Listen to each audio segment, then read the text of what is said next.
Welcome everyone. Thank you so much for responding in such a small period of time. On a very small notice, we were able to organize this. All thanks to Dr. Ibrahim and our Vice Chancellor, Dr. Abood, for approving this webinar at such a short notice. And big thank you to all of you for registering and participating in this webinar. And we have another person today. We have Dr. Mario, all from Switzerland. He is an Italian having a residency in Switzerland right now. He is working as a CEO, and it was quite astonishing for me to learn that he has spent around 3 years in Oman as well. So without any further delay, I'll hand over the session to Dr. Mario. Dr. Mario will briefly introduce himself, and then he will take you through his session. Enjoy the session. Thank you so much. Dr. Mario, all yours. Thank you. Thank you so much, Dr. Sa. Good afternoon, everybody. Welcome to this webinar session. The title of this webinar session is Decision Making Without Blinders. My name is Dr. Mario B Curatolo. As Dr. Shah said, I am an Italian who lives in Switzerland and has traveled mostly around the world, either working or living in different parts of the world, from the American continent to the European continent, and also in Asia and the Middle East. I'm proud to say that I spent 3 years of my working experience in Oman. I was a lecturer at the Rustak College of Applied Sciences, and there I was able to expand and develop the entrepreneurship learning of students engaged in the international business degree program. My firm is called MBC, which is Management Business Consultants. It's a executive management training firm who seeks to conduct training courses for directors, CEOs, executive managers on areas such as sustainability, strategic management, leadership, and international trade. I have worked in countries like Spain, Italy, Switzerland, Thailand, Oman, Pakistan, and recently I have had many contacts in India, where I'm closely connected with the Assam University. Well, without further delays and seeking to try to start the topic, as I said, the topic of my presentation is decision making without blinders. The essence of this topic and the importance of this topic lies on the fact that today, given the speed with which markets are changing, and the not only in terms of the velocity but of the substance of the change, decision making has become a major issue of analysis, given the fact that a dilemma between how to take decisions in a safe and responsible manner could be a use. So that for once, entrepreneurs and decision making directors are confronted with whether to take decisions based on reliable, sustainable data, which can be analyzed and used as a way of creating the best possible results, with the problems associated with the fact that not always is possible to have access to this information, all the information with the necessary rigor and resources to take the decisions that we would like. So therefore, recently a controversy has risen as to what extent decision making has to combine scientific analysis with intuition and subjective approach based on experiences and instinct to take decisions. So in essence, then we can say that the future challenge of decision making relies on how to balance, on the one hand, timely decisions with the need for thorough, unbiased decision making. In this process, what's needed is a cultural change, which on the part of decision makers, on the part of cultivating a critical analysis of the information needed to take decisions, together with clarifying which aspects and information is relevant for what purpose, so as to forge tough choices between business priorities, so that business decision makers are capable of combining, on the one hand, the technical information that they have with the not so technical information that they derive from their experience, their intuition, and their know-how, so as to end up being able to balance up at the end the need to achieve and tackle business priorities.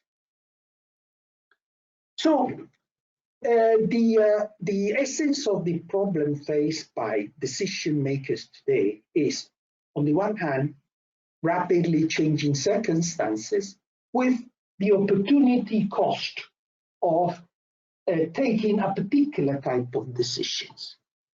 So the need to react quickly to grasp the new opportunities which are identified and realized requires reducing the risk of making bad decisions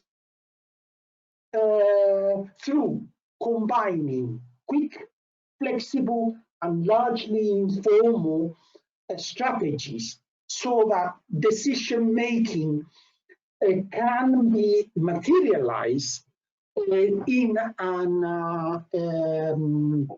a new way, in an innovative way, which means that decision makers end up taking decisions by thinking outside the box.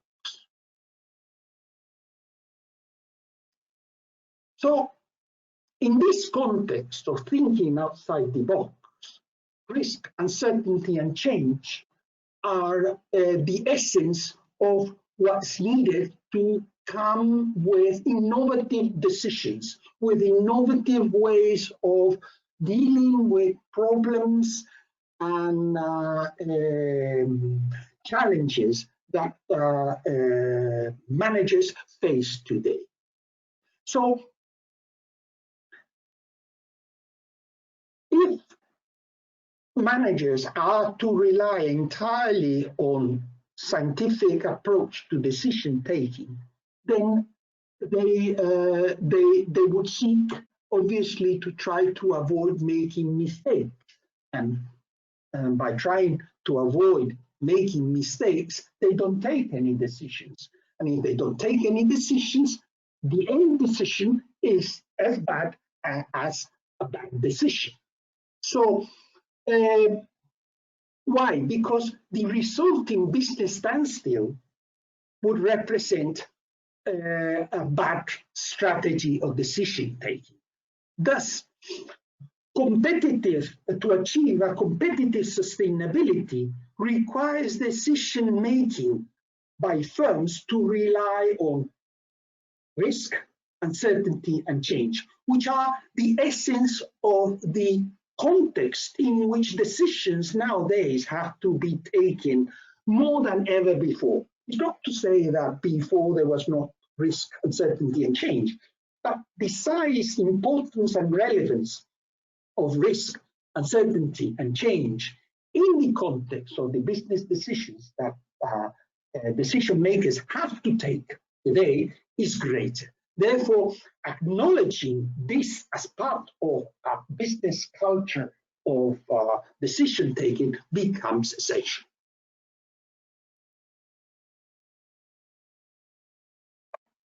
So, how do decision makers make decisions? Well, basically thinking outside the box as a decision-making strategy. The best process to apply this thinking outside the box as a decision-making strategy is one, to not be afraid to experiment with new ways of making decisions. Two, be open to intuition as an additional element to the decision-making process. It's not to say that you abandon scientific decision-taking process and adopt only intuition, but intuition should be part of the decision-taking process as it is the scientific analysis of decision-taking. Why? Because it is not decisions in business are not taken by machines, but are taken by human beings that are influenced by social context and cultural context in which those decisions, they have to take decisions. Therefore, the most important part of decision taking making is that if we realize that firms are no longer units of production, but fundamentally social units, then we find that listening to flashes of inspirations become an integral part of the way in which, at least in some specific circumstances, where the scientific analysis of inventions is not possible, aspects such as inspiration, as intuition, help overcome the standstill that could be generated if no attention is given to intuition and inspiration in decision making. So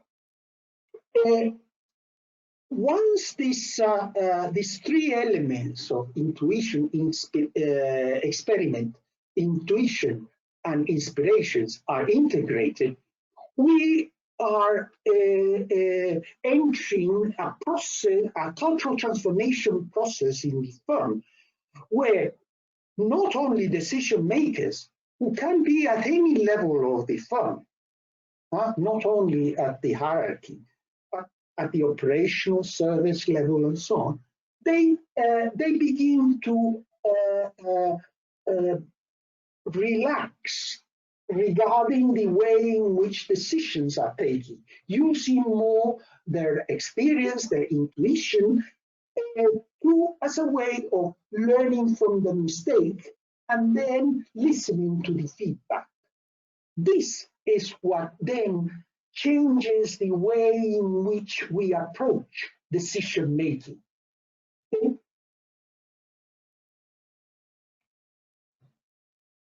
It is in this context then that creativity in decision making becomes evident, because creativity in decision making does not imply harnessing bias. does not imply saying, well, we should get rid of bias in order to guarantee and filter the best possible decisions. But bias is a part of the social context in which decisions are taken. So therefore, what we have to do is to learn that they are part of the process of the natural part of the process of decision taking, and we must learn to identify them and live with them and seek to spot when exactly those intuitions, those inspirations can bring in a helping hand in a particular challenging situations where scientific data analysis cannot offer adequate solutions. So it is through this that we achieve a creative decision making, which is, as I said, not about trying to tune out bias, but to focus on recognizing and balancing bias so that we can achieve an effective decision-making strategy. So, what is decision-making without blinders then? Well, decision-making without blinders means making decisions by adopting a type of brainstorm approach where you tell me what is good about this opportunity that you see. Tell me what is bad about this opportunity that you see, but don't tell me what you think about it. Because then what you do is that you build up the process of decision making without blinders by not justifying why is it that you think this is the right way, but by freezing the opinions, the essence of what it is that is recognized, allowing in the process the various insights from different points of view to bring in and consider other ideas so that to seek a consensus that will weigh the final decision in a much more balanced manner.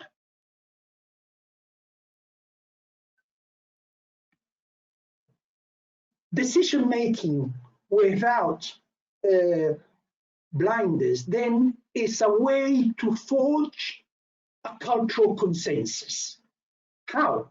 By balance, as I said before, by balancing out the bias around the table and allow the development of a groundwork consensus, which will result in a final decision, which is not a decision based on winner takes all, but based on win-win result, which means that the final decision, because it has to be implemented, it has to have the consensus, approval, understanding,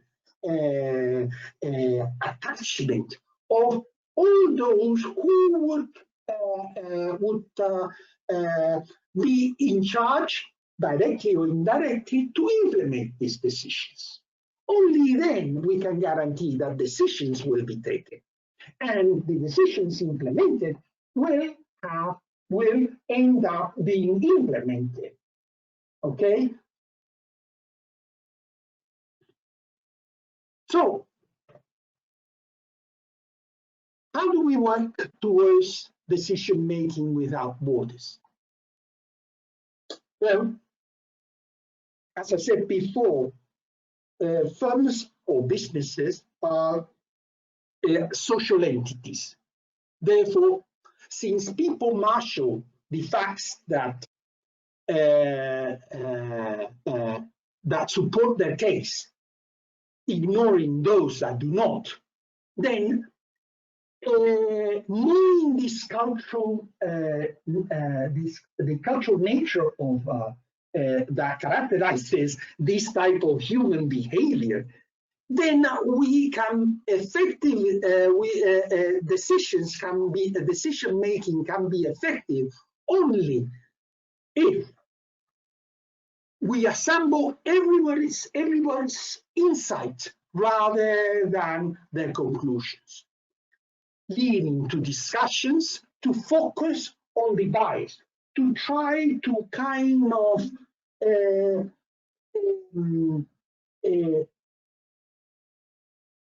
trim the idea and concentrate and arrive to the essence of it.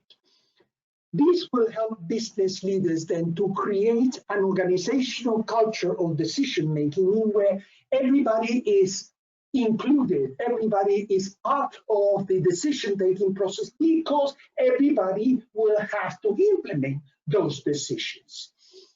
So at this point, each firm develops its own cultural time frame of decision making, which, depending on the culture of the firm, the type of sector, the type of activity, etc., might take longer or a shorter or longer time, and might be more difficult or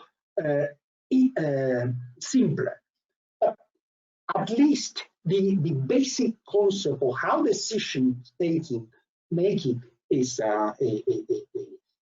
understood and implemented is the same. So at this point, the culture of decision making begins to affect the way in which the business culture changes. How? Well, by moving away from these deterministic approaches to decision making that typically were effective in early stages of the firm's development. For example, in the early stages of development of an SME or a family enterprise, the founder, in the case of the family enterprise, might be the only one at that stage who has a good overall knowledge of the firm.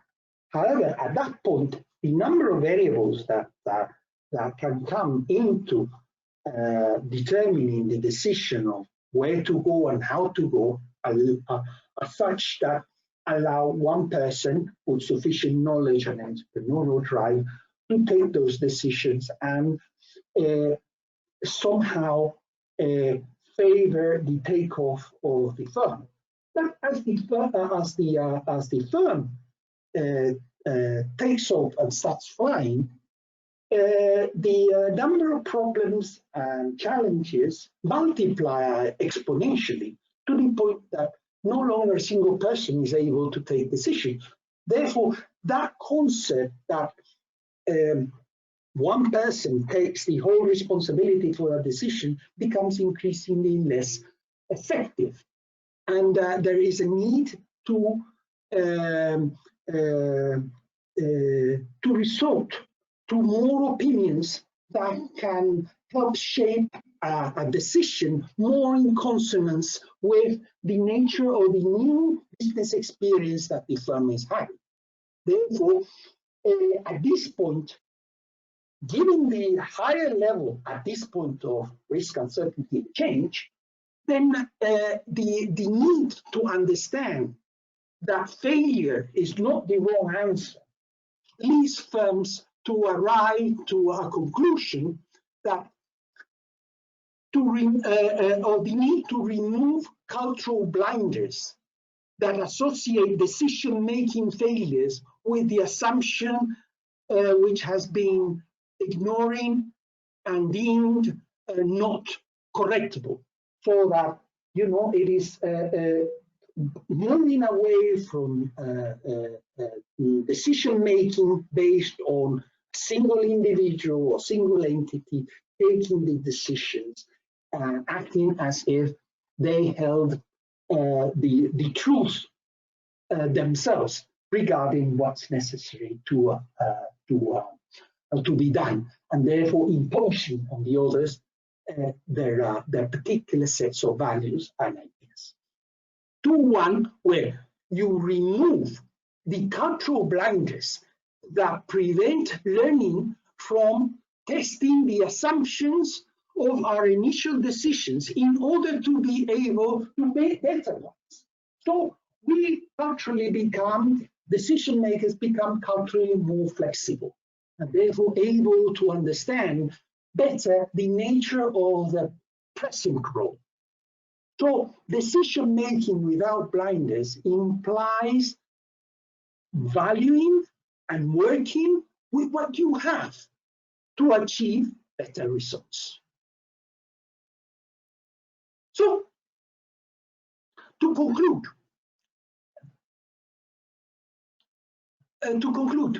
decision making without blinders should forge decisiveness in the face of growing timeliness.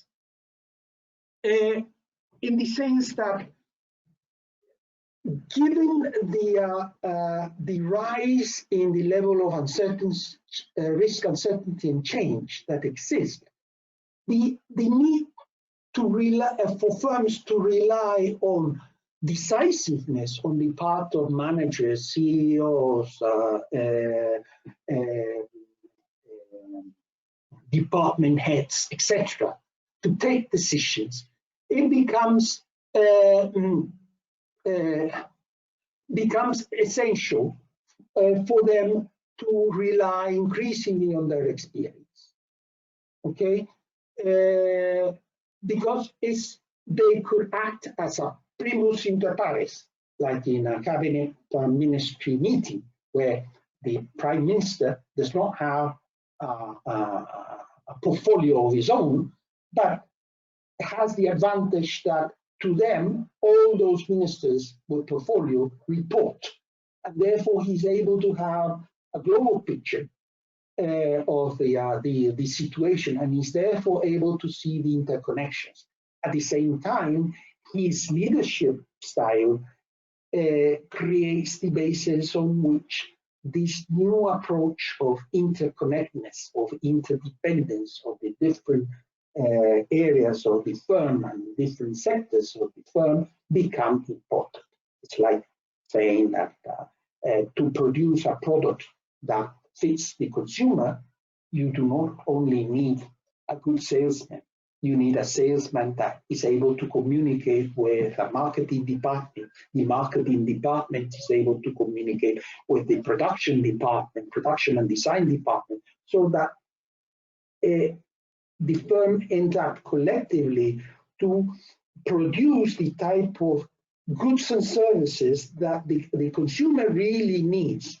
And this cultural approach to the way of taking decision will help the firm in future to adapt easily and more effectively to the changes taking place in the future. In a way, you can use a metaphor of a football team, in where you cannot create a football team. Creating a football team full of stars, there is no guarantee that that football team will always win, because you might have the best striker, the best winger, the best defense, the best midfielder, the best goalkeeper.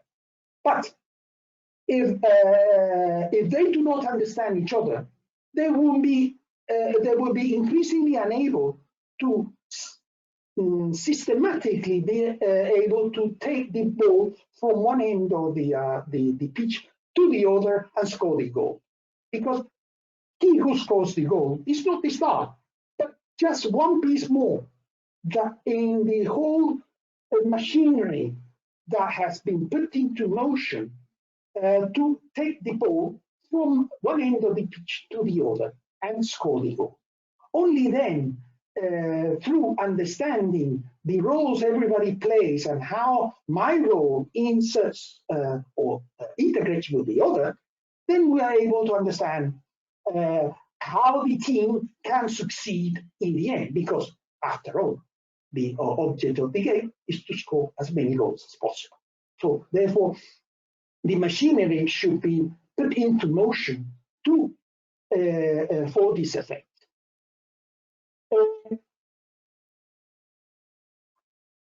By promoting risk-taking for decision-making, the firm is able to guarantee the effectiveness and growth, the sustainable effectiveness and growth in the future, because the individuals of the firm, the individuals that make up the firm, culturally understand and accept a flexible approach to the way of adjusting, reacting, and adapting to the changes and challenges that they face. Only then will the challenges will be overtaken. Okay, and finally, decision making should not only be about taking bias out of the decision making, which is important. But in the process, they should not forget to keep those other elements that make up and help the decision-making process, like instinct, courage, and gut feeling as well. So I hope to have stressed the importance of not only the importance of decision-making, but how that decision-making now has changed and how this change has affected the way in which firms as a social unit take decisions and react to challenges and problems, and how they solve them together. And also to how, for example, how important it is for firms and individuals within a culture of flexibility to adopt a view of thinking outside the box as a way of finding new ways, imaginative ways, innovative ways of thinking and solving a problem that are not the conventional ones, but can be useful and can be effective. There are many case studies full of anecdotes about how directors, managers who were in a corner, not able to figure out how to get out of the situation because they were trying to follow the protocols of decision taking, suddenly by listening to their intuition and having the courage to try something different, given that what they were being offered was not taking them anywhere, they're capable of surpassing the competition. Okay. Well, that's all for me now. I hope you have. I'm open now to your comments, suggestions, and questions. Thank you.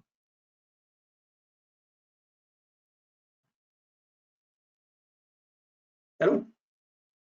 Okay, thank you so much, Doctor, for such a wonderful presentation. I hope that the decision makers in our university must have heard you, and they have many takeaways for all of us in reality.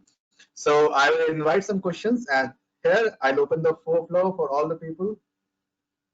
So we have Dr. Ibrahim. He's asking you the question that why some people make decision even they are sure that the consequences will be bad. Hmm. Uh, Probably because they do not have the courage to try something else. Okay. And to basically, they're afraid of thinking outside the box. Mhm. No, doctor, the thing is that it's not about only the decision making. It is not the decision makers. Somewhere you don't you think that decision the people who are taking the decision takers are also important to be considered, because whenever you implement decisions and your decision takers are not ready to take it, don't you think that the consequences are really going to be bad in that case? Because making decision is of no use if it is not implemented properly. Yeah, the thing is, this is the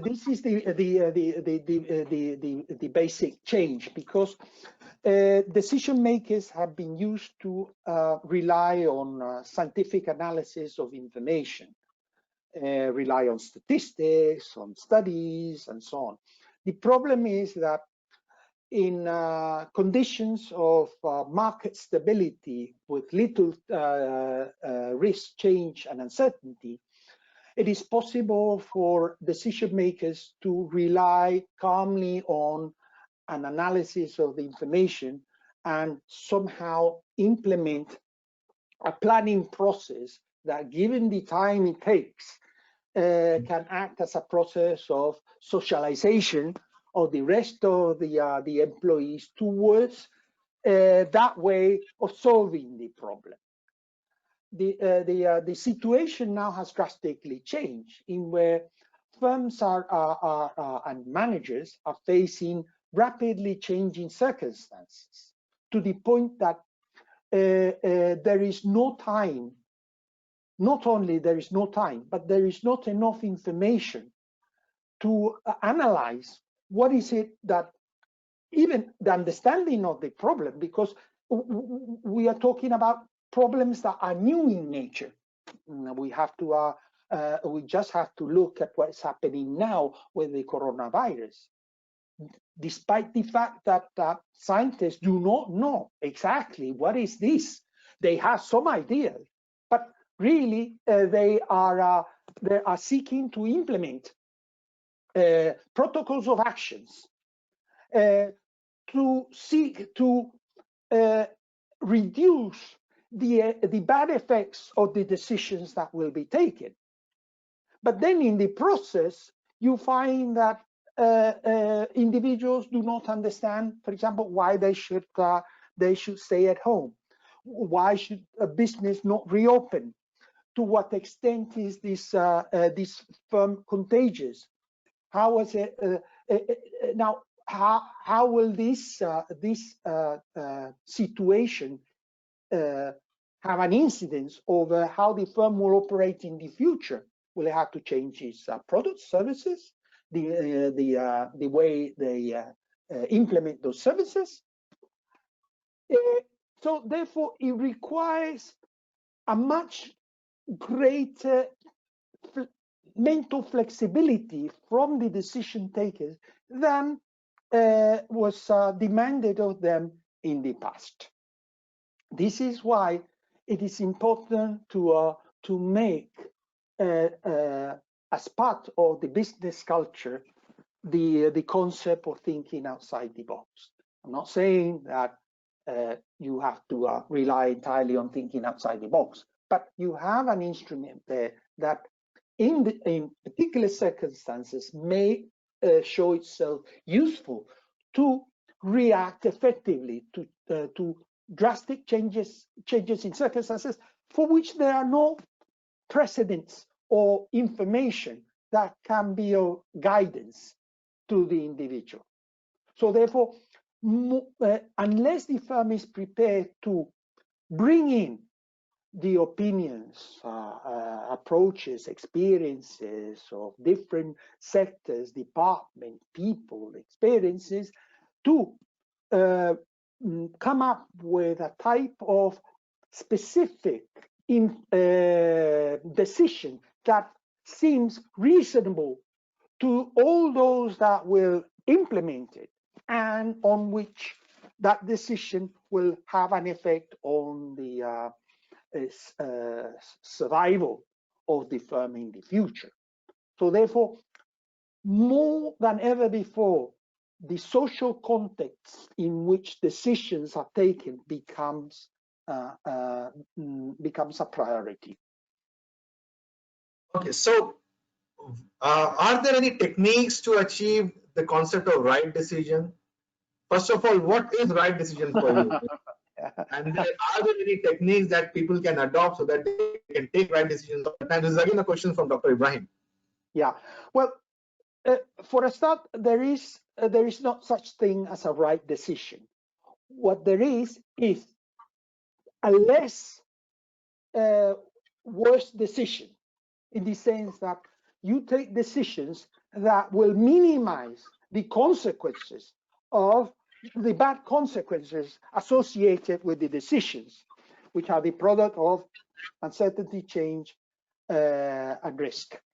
You see, so therefore, this is why why the tendency now for decision makers is to use, for example, techniques like brainstorming, brainstorming that allows individuals to share opinions and ideas that may end up creating common solutions.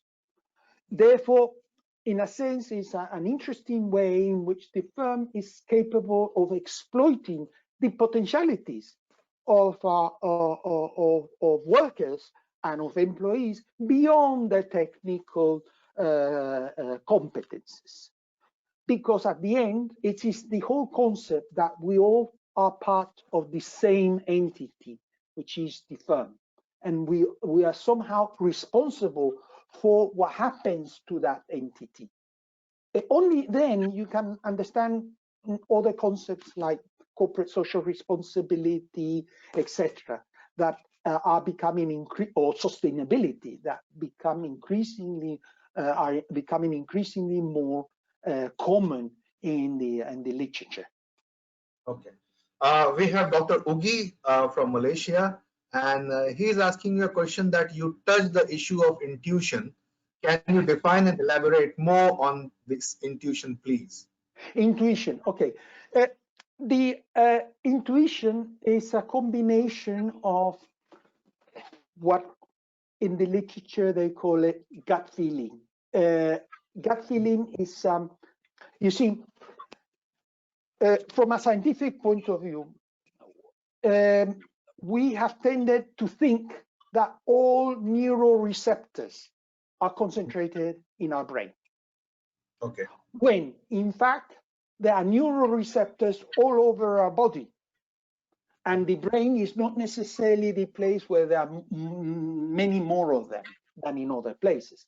The stomach, the intestines, feet, hands, etc., are full of neuroreceptors that react very quickly and effectively to the external environment. Sweatings of the hand, numbling, stomach aches, headaches even. These are all not only, till now, they have been considered only physiological expressions of deficiencies in minerals or diet, etc. But in fact, it has there are increasing number of studies that show that we are a sensible being which is being affected by whatever it is that's happening around us. What happened is that for centuries we've been concentrating our efforts to respond and rely only or seek to understand only the responses that we get from our neuroreceptors in the brain, rather and ignoring the elements that affect the rest of the body and that they are sending signals to us. What happens is that we're still not able to interpret them and, of course, applying them. Intuition comes as a process by which the person learns to interpret the signals that come from all over their body. There are many interesting cases of individuals that CEOs that were confronted with a major decision that they had to take, and were not certain how to react because none of the conventional ways used to take decisions convinced them. But somehow they had a feeling that there was something wrong, that this was the way to proceed, despite scientific information not validating proceeding in that way. So therefore, intuition will certainly become, the analysis of intuition is becoming increasingly more a field of study where we have interdisciplinary sciences or disciplines sharing efforts to try to interpret how men take decisions in a wider context. How how can we take better decisions by relying not only on scientific data, but also on this informal data that we call informal because we still do not know yet how to interpret that. But they are affecting us, they are giving us signals. It's like, for example, people that say the phone rings and the person says, I knew the phone was going to ring. Or how many of you have found themselves talking to a friend, I was just thinking about you when you rang me up. So these things that now we have the opportunity to develop this and put this the results of this analysis to the effort of taking better decisions, given that we are facing a situation of increasingly rapid changes. So now we are living in times, we are living in era of COVID-19, where the people, most of the literature says that most of the government, most of the policymakers, they were clueless what they're going to do. And what they used in order to implement the decision was based on their raw wisdom. Somewhere they had the intuition that the decision that they are going to take can be the best solution, but there was no evidence before it. But when you go through some of the other literatures, you find that it is always better to go by the evidence-based researches, evidence-based decision making. So what is your take on it? Means people should always rely on their intuition, or they should go for more evidence-based solutions and then the try and tested methods?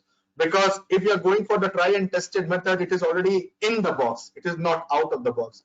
And when you go for intuitions and you are using your raw wisdom at times, you are actually thinking out of the box. So where are we? Means what should be adopted, especially in the present times?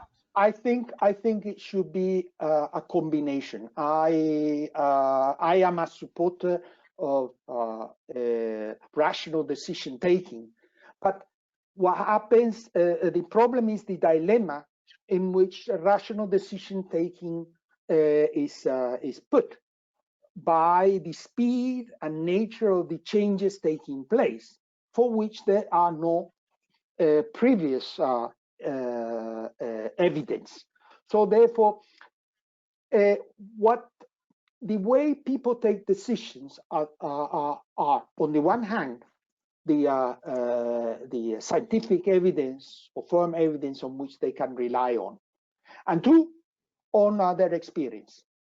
How did this problem was solved when I was in that type of situation, which is similar to this but not equal?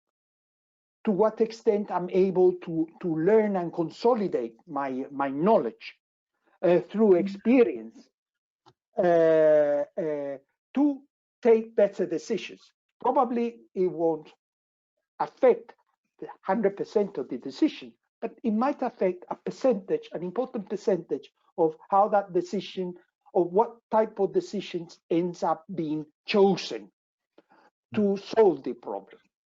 Okay, the risk here is how to interpret those intuitions, those experiences, those gut feelings. But there are like elements that are there ready for us to make use of.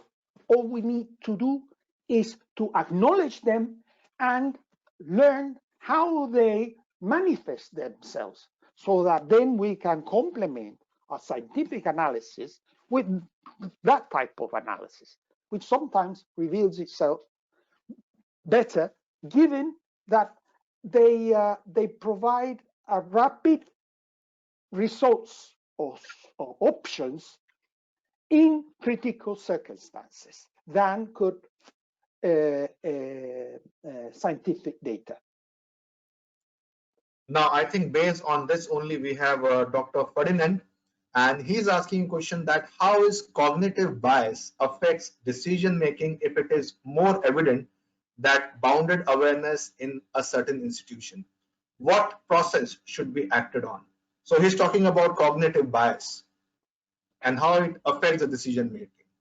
Yeah, well, as I mentioned in my presentation, we have to acknowledge, not get rid of bias, but acknowledge bias, especially cognitive bias, so as to make it part of the decision-making process, making sure that you're able to control that cognitive bias, okay?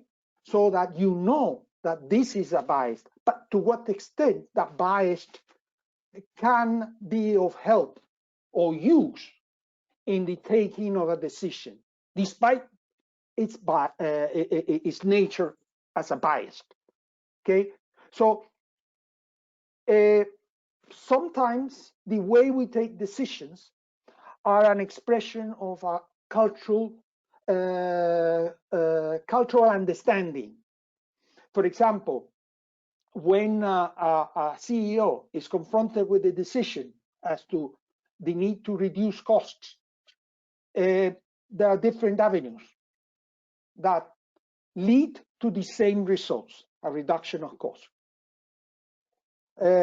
One could be a reduction of personnel. Another could be a greater investment, etc., etc. Now, why is it that some firms opt for one particular solution as opposed to another? It is because their culture leads them to think in a pragmatic, functional, profit maximizing way, understood in a narrow sense? Or do they take decisions, say, well, yes, we will keep the labor force intact because, you know, it is not only workers that we're talking about families.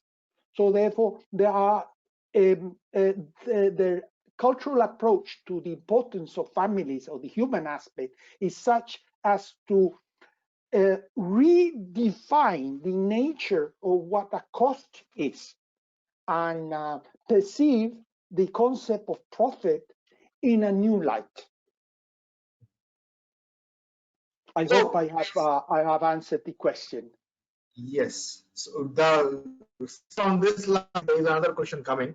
So what is better, not taking a decision, that is indecision, or a bad decision? I would say that taking a bad decision is a good decision, because at least you're taking a decision. Indecision, it will always be a failure, because it leads you, as I said, into a standstill, where you don't take a decision and things don't get moved. But the problem is still there. If you take a decision, even if it goes wrong, you can always have the possibility to learn from your mistakes and come up later with a better decision. But if you do not take a decision, you will never know what the way is. So, doctor, according to you, what are the features of a good decision? This is a question coming from Dr. Latifa. That what are the features of a good decision according to you? What is a good decision? What are the pictures of good decisions? Features of good. What do you mean that what makes a good decision a good decision? The characteristics, the features, the inclusions.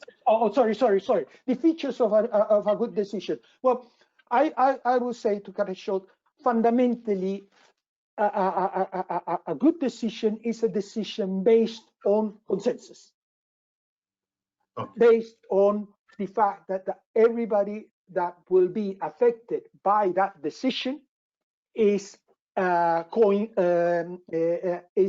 made part of it, so that then when the decision is implemented, as they take the decision, which is a consensus decision, then they will stand by it, because they would have been they would have partaken in the process of decision taking.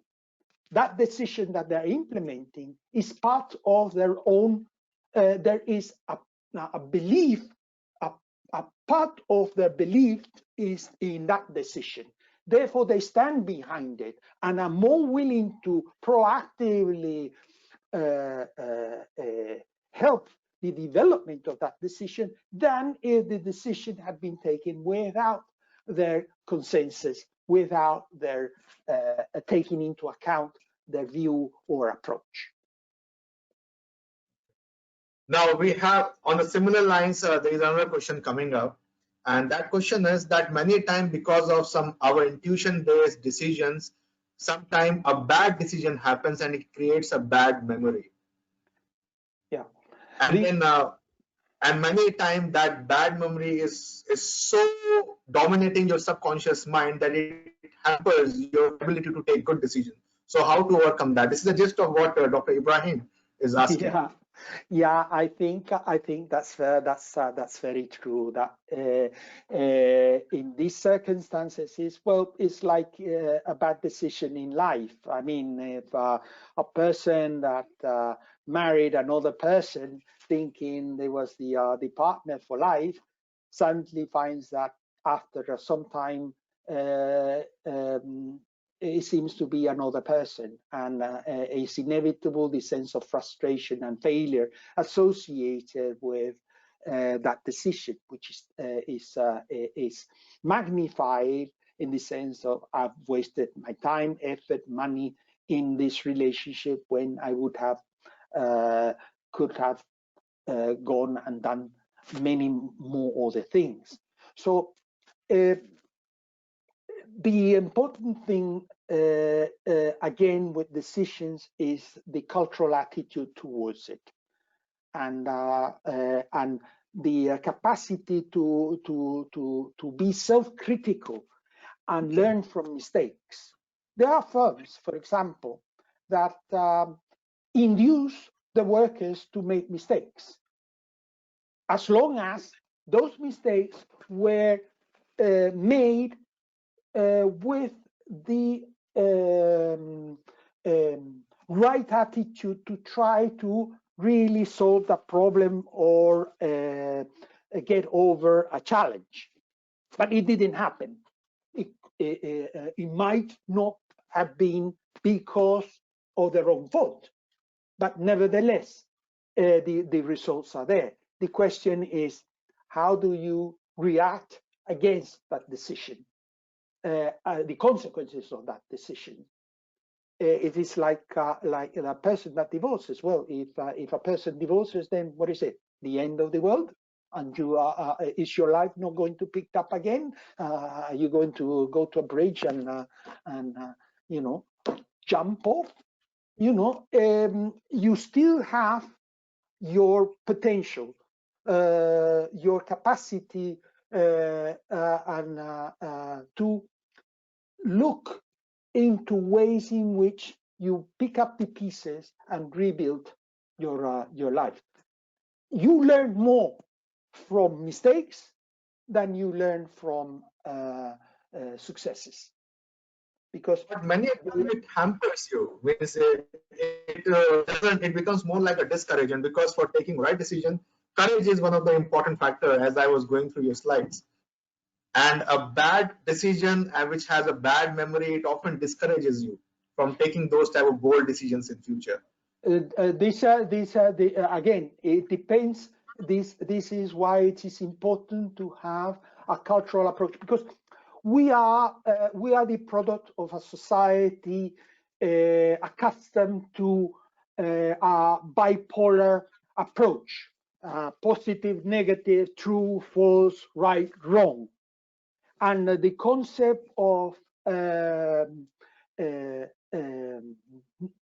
middle approach to, well, you know, things are not all that positive, and at the same time they're not all that negative.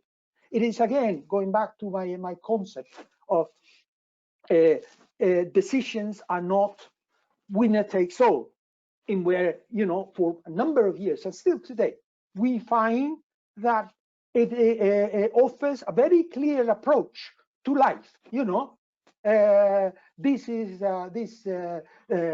person was right and this person was wrong, as if you could reduce a reality to simple, manageable, unmutable elements, when in fact you are dealing with a reality which is gray, in where there are different tonalities of gray.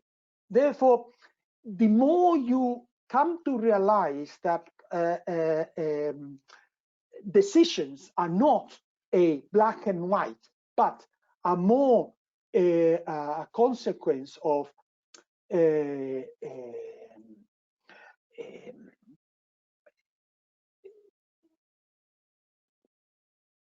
not winner takes all, but all the elements, we have a win-win situation. We are able to solve two problems: one, restore our own intellectual credibility to ourselves, and two, come up with a better type of decision than it would have been possible had we continued in this bipolar approach to life interpretation, and consequently to decision taking. Okay, so doctor, now a very practical question. Since I can see most of the decision makers of our university are available right now. I can see Dr. Ibrahim, I can see Dr. Galal, I can see Dr. Abdullah. They're the deans of their colleges, and then we have directors also. We have Dr. Sandhya, who is taking care of quality assurance. We have Dr. Latifa from research. Then we have Director of Student Affairs. I would like to ask you, what decisions do you recommend in the view of the present situation, COVID-19? Because you belong to a country which was badly affected by COVID. And what has been your takeaways based on your experience and observations around you, based on the idea of Switzerland and Italy? So what decisions do you recommend for our university to have at this point of time, so that the education is least affected? Okay, I recently presented a webinar in where I argued about this particular topic, And my analysis is that we are in 2020 facing this, more or less the same problems we faced in 1980. The financial crisis of the 1980s led to the implementation of very drastic crisis management situation protocols, which basically basically told firms what to do to solve the immediate problem. However, no action was taken to change or affect the mentality that made it possible to arrive at that situation. So no change management actions were taken to change the culture of firms, institutions, organizations, bodies regarding the way they operate. Basically, what happens is that people keep on, and institutions keep on centering their efforts on the short term. As long as the crisis management protocols are implemented and the problem disappears, then the problem exists no more. Therefore, the need to attack the problem from a cultural change perspective becomes less primary. Therefore, it is forgotten and is shifted into the future. So the consequence of this is that the essence of the behavior of firms, of individuals within the firm, stays the same. So therefore, they are likely, and as it has shown, that the next crisis, for them to fall into the next crisis, which in this case, the impact of it is even bigger.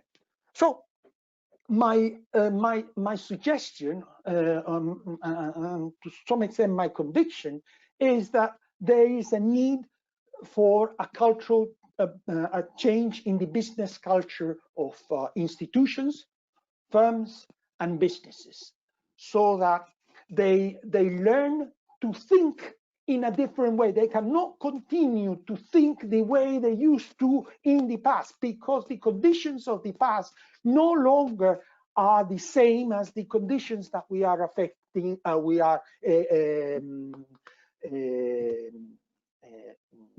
experiencing now.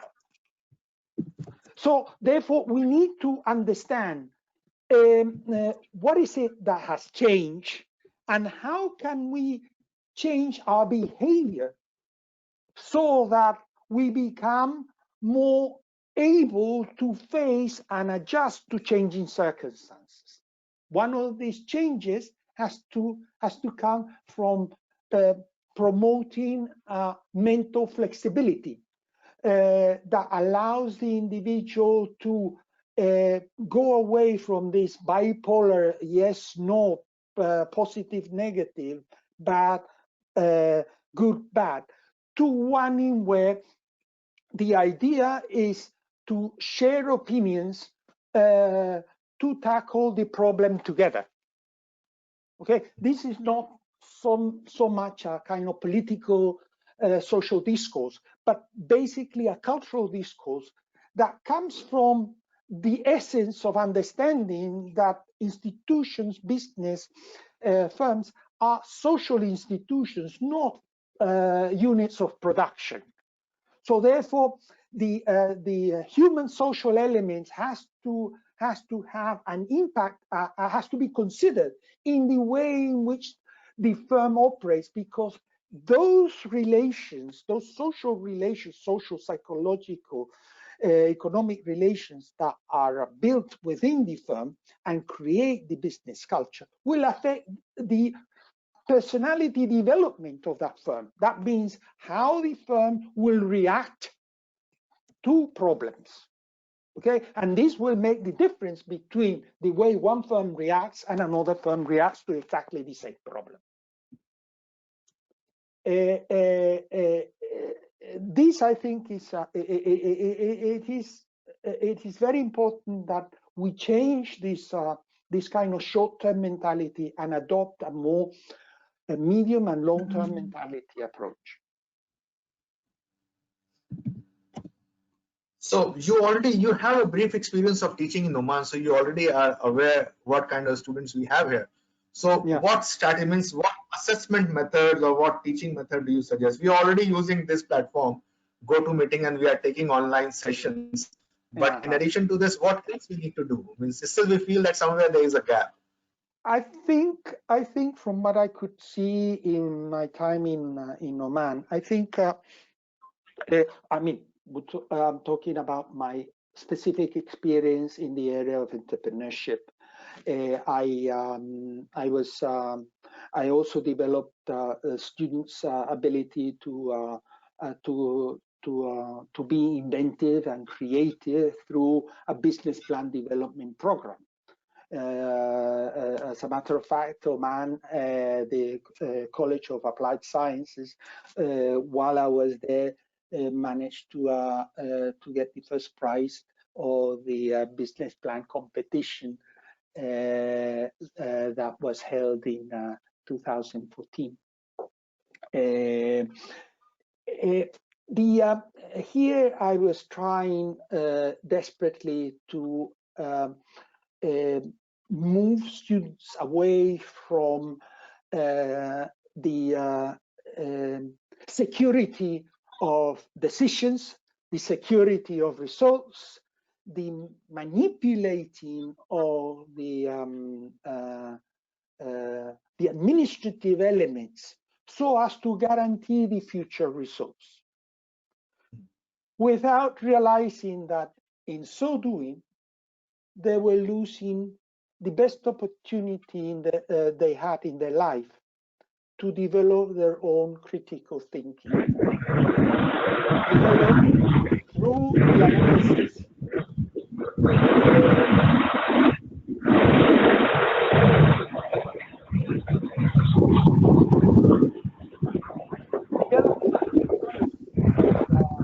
these studies,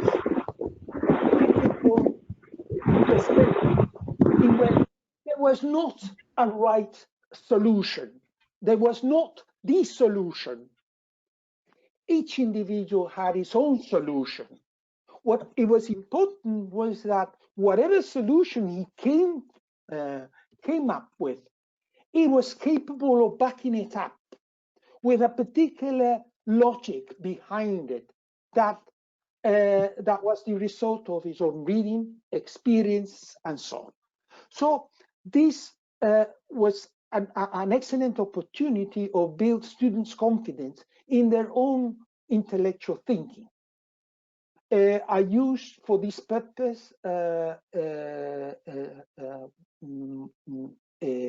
resort to essay writing, in where I made them face a question, which was more than a question, was a statement, asking them to argue. So there they had to really come down to think in a systematic, objective, and even creative way. How is it that this question, this statement could be interpreted?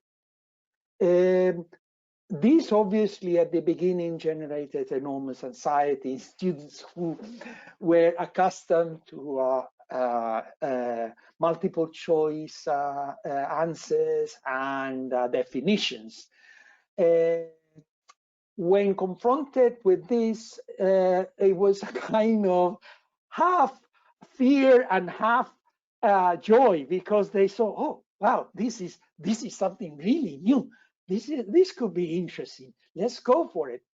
Those that persevered ended up loving the system, and I tell you, there's nothing more gratifying for a lecturer than coming to the graduation of that student, and that student coming and introducing their parents to you and say, oh, this is the professor that made me work so hard, but I'm so glad to him because he made me grow. I am a different person from the one I was when I first joined the university. This is the essence of education. It is not so much about the transfer of knowledge. Knowledge is out there in the web, in the libraries, in the newspapers. It's up to you. Techniques to derive information that you might need. But how to think, it's a process of growing. And it is very important because if these people, if these graduates of ours are going to end up in ministries, in heading multinational corporations, also, they will need to show that they are significantly different from the others. That's why they are CEOs. That's why they are heads of department. That's why they are researchers. You see? And Great. this will make them feel better with themselves. Now, Doctor, we are already towards the closure of this session. Our deans wants to talk in this session today. So I'll start with Dr. Abdullah, who is Dean of College of Engineering. And for your information, he is also officiating as Deputy Vice Chancellor of Academics. So I will invite Dr. Abdullah if he is available. Yes, Dr. Abdullah is there. So Dr. Abdullah, I invite you to speak few words to the audience and to the Dr. Mario.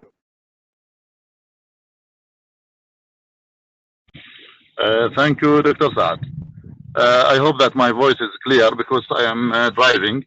I would like to, on behalf of University of Brahimi, to thanks and appreciate the efforts of Dr. Mario for his very useful presentation about decision making. Decision making is very important for organizations to follow up a right business and a right direction in their business. So the information are very useful. I hope that all of faculty members they utilize this information for their future works, inshallah. Thank you, Dr. Mario. Thank you very much for your nice presentation. Thank you. And also, I would like to appreciate also the organizers, colleague of business. They did a lot of effort. So thank you for Dr. Ibrahim and Dr. Khan for this valuable organization. Thank you. Thank you so much. Thank you. Now I will invite the person who has been most proactive in organizing your webinar. He is our Dean, Dr. Ibrahim, and I'll invite Dr. Ibrahim to share his thought on today's session. Yeah, thank you, Dr. Shad and Dr. Abdullah. Dr. Mario, it seems everyone here I took to want me to express appreciation. So on behalf of them and the University of Brahimi and their faculty members, I would like to thank you for sharing with us your experience and valuable information about the amazing topic of decision making. So as you know, that decision making can play a major role in our life. Thank you for your time and thank you for your effort. All the best. Thank you, thank you, thank you, sir. Today we also have the Dean of College of Health Sciences, Dr. Galal Ismail. So I'll invite Dr. Galal now to speak few words and share his thoughts today.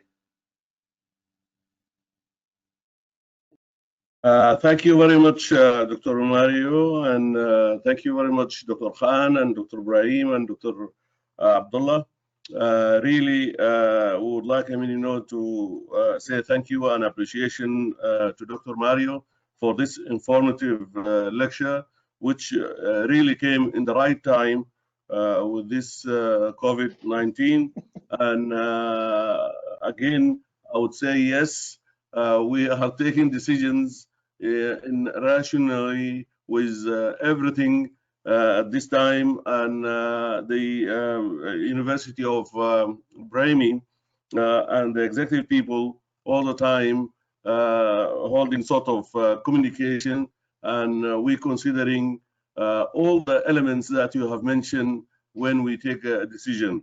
We are trying our best, but again, today we have also learned few things which we have to consider when we're taking our decision in the future or near future. And thank you very much, and I hope all my colleagues also benefit from this webinar, and hopefully we will continue doing that. And thank you very much, College of Business. Thank you. Thank you. Thank you so much, Dr. Jalal. Thank you so much. Thank you, everyone. With this, so we have come to an end. I don't see any question. Okay, once Dr. Samira has a question. I read some of the parts already answered. Her question is, how do we make good decisions in bad conditions? And especially when the individual is in a disturbed psychological state.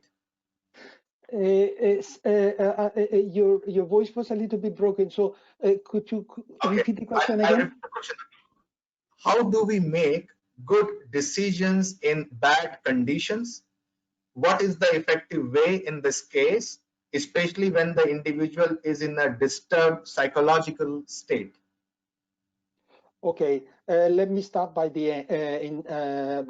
I mean, I think that decisions should not be taken when we are experiencing a disturbed psychological state. In this case, it's better to postpone decisions till we are capable of effectively responding to the challenges that the decision requires. In case this takes too long, then there's great talk these days about the organizational restructuring that should take place so as to provide for, let's call it, substitute decision takers, so that if, for example, the director gets infected and has to go to hospital, then there is the vice director who can take the decision, and the systems should be, the organization of the system should incorporate this capacity to include and react to this situation, so that as to allow business as usual to continue. Now, the first part of the question as to how to take good decisions in bad conditions, again, I will reiterate that there is no such thing as a good decision. I would say there is the best possible decision given the circumstances, the resources at our disposal, and the time at our disposal. Decision taking is like learning. You learn to take it as you learn to take decisions or to make decisions as you go on.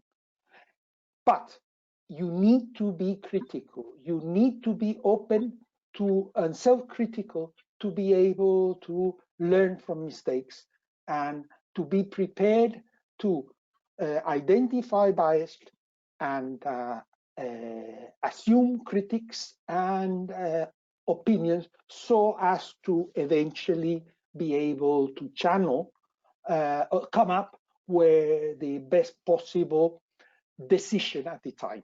Of course, each firm will react to bad times in different ways, and the decisions will be different. But as a general guideline, I would suggest that first, keep in mind that there are not good decisions. What you can do humbly is to make the best possible decision you can with the resources and time available. Okay, Only this, only this I can say in these critical circumstances. Thank you so much, Doctor. So it's already time. Thank you so much, Doctor, for coming here and sharing your thoughts with us. And thank you so much for sparing your time. Thank you all the participants, deans, directors, and all the worthy, our guests also who have come joined us today. Thank you so much, everyone. If you have any thoughts, anything, suggestions, you can drop in our WhatsApp group. And a special thanks to you, Dr. Mario, for responding to our call in such a short notice and sparing time It was a for us. pleasure. It was a pleasure. It was a pleasure. Thank you. Hope to be able to work with you in the future. Thank you so much. With this, I'm putting an end to this session today. Stay connected and stay safe. That's more important.